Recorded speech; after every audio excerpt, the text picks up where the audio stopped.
और शक्ति दे। साथियों, कोरोना के इस संकट काल ने दुनिया के सोचने, समझने, कामकाज करने, खाने पीने, सबके तौर तरीके पूरी तरह से बदल दिए। और जिस प्रकार से आपने सेवा की, और सेवा का समाज जीवन पे बड़ा प्रभाव होता है।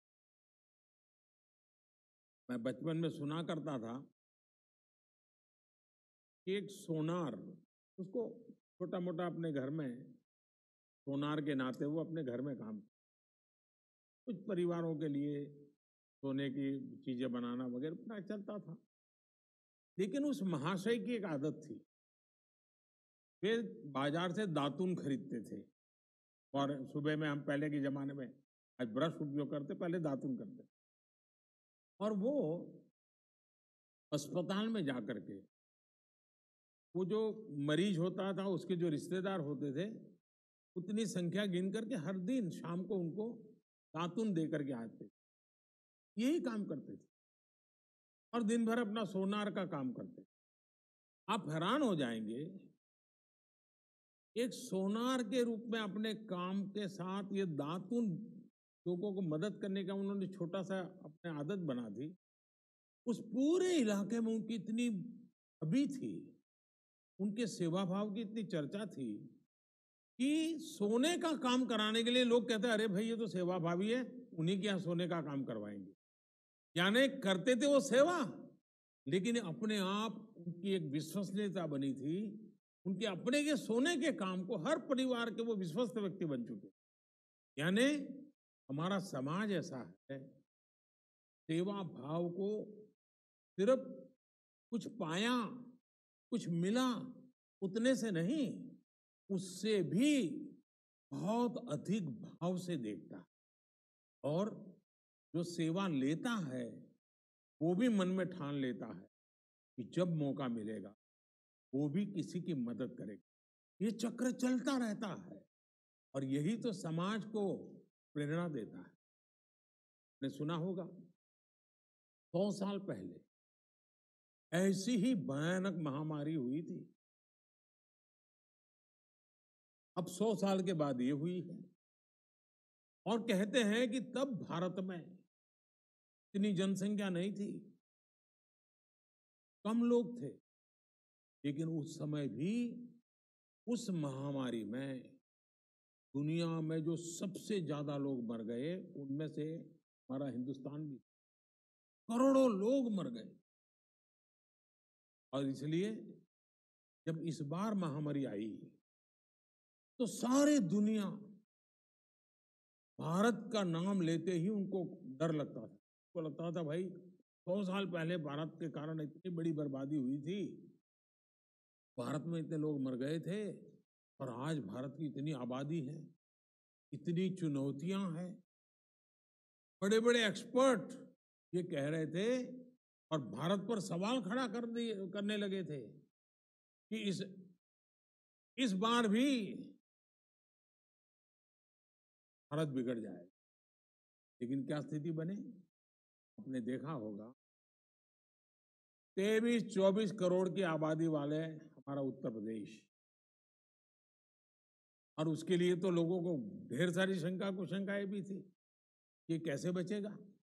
कोई कहता था कि यूपी में गरीबी बहुत है, यहाँ बाहर काम करने गए श्रमिक कामगार साथी बहुत है, वो 2 गज की दूरी का पालन कैसे कर पाएंगे, वो कोरोना से नहीं तो भूख से मर जाएंगे। लेकिन आपके सहयोग ने, उत्तर प्रदेश के लोगों के परिश्रम, पराक्रम ने सारी आशंकाओं को ध्वस्त कर।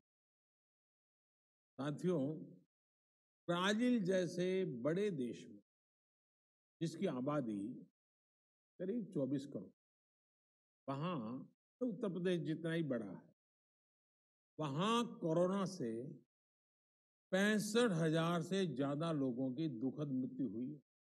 65,000। लेकिन उतनी ही आबादी वाले हमारे यूपी में करीब करीब 800 लोगों की मृत्यु कोरोना से। यानी यूपी में कोरोना से हजारों जिंदगियां जिसकी मरने की संभावना दिखाई जाती थी, उसको बचाई गई है, बचा लिया गया। आज स्थिति ये है कि उत्तर प्रदेश ने न सिर्फ संक्रमण की गति को काबू में किया हुआ है, बल्कि जिन्हें कोरोना हुआ है वो भी तेजी से रिकवर हो रहे, ठीक हो रहे हैं। और इसकी बहुत बड़ी वजह आप जैसे अनेक महानुभावों की जागरूकता, सेवा भाव, सक्रियता, आप जैसे सामाजिक, धार्मिक और परोपकारी संगठनों, ये जो सेवा भाव है, आपका ये जो संकल्प है, आपके संस्कार है, जिसने इस कठिन समय से कठिन दौर में समाज के हर व्यक्ति को कोरोना के खिलाफ लड़ाई लड़ने की ताकत दी है, बहुत बड़ी मदद की। साथियों, हम तो काशीवासी हैं और कबीरदास जी ने कहा है, कबीरदास जी ने कहा है, सेवक फल मांगे नहीं, सेव करे दिन रात। सेवा करने वाला सेवा का फल नहीं मांगता, दिन रात निस्वार्थ भाव से सेवा करता। दूसरों की निस्वार्थ सेवा के हमारे यही संस्कार है जो इस मुश्किल समय में देशवासियों के काम आ रहे हैं। इसी भावना के साथ केंद्र सरकार ने भी निरंतर प्रयास किया है कि कोरोना काल के इस समय में सामान्य जन की पीड़ा को साझा किया जाए, उसको कम करने के लिए लगातार कोशिश की जाए। गरीब को राशन मिले, उसकी जेब में कुछ रुपये रहें, उसके पास रोजगार हो और वो अपने काम के लिए ऋण ले सके। इन सभी बातों पर ध्यान दिया है। साथियों, आज भारत में 80 करोड़ से ज्यादा लोगों को, आंकड़ा बहुत बड़ा है, 80 करोड़ से ज्यादा लोगों को मुफ्त राशन दिया जा रहा। इसका बहुत बड़ा लाभ बनारस के भी गरीबों को, श्रमिकों को हो रहा। आप कल्पना कर सकते हैं कि भारत अमेरिका से भी 2 गुनी आबादी से,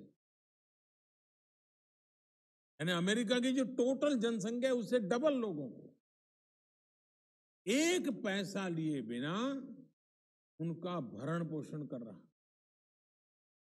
और अब तो इस योजना को नवंबर अंत तक, यानी दीपावली और छठ पूजा यानी 30 नवंबर तक इसको बढ़ा दिया गया। हमारी कोशिश यही है कि किसी गरीब को त्योहारों के समय में खाने पीने की कमी ना हो। खाने के साथ साथ लॉकडाउन के कारण गरीब को खाना पकाने के लिए ईंधन की दिक्कत ना हो, इसके लिए उज्ज्वला योजना के लाभार्थियों को पिछले 3 महीने से मुफ्त गैस सिलेंडर दिया जा रहा। गरीबों के जनधन खाते हजारों करोड़ रुपए जमा करा, फिर गरीबों के, श्रमिकों के रोजगार की चिंता, छोटे उद्योगों को, रेहड़ी ठेला लगाने वालों को आसान ऋण उपलब्ध कराना हो, या खेती, पशुपालन, मछली पालन और दूसरे कामों के लिए ऐतिहासिक फैसले, और सरकार ने लगातार काम किया। कुछ दिन पहले ही 20,000 करोड़ रुपए की मत्स्य संपदा योजना को भी मंजूरी दी गई। इसका लाभ भी इस क्षेत्र के मछली पालकों को होगा। इसके अलावा यहाँ यूपी में कुछ दिन पहले ही रोजगार और स्वरोजगार के लिए एक और विशेष अभियान चलाया गया। इसके तहत हमारे जो हस्तशिल्पी हैं, बुनकर हैं, दूसरे कारीगर हैं, या फिर दूसरे राज्यों से जो भी श्रमिक साथी गांव लौटे हैं, ऐसे लाखों कामगारों के लिए रोजगार की व्यवस्था की गई।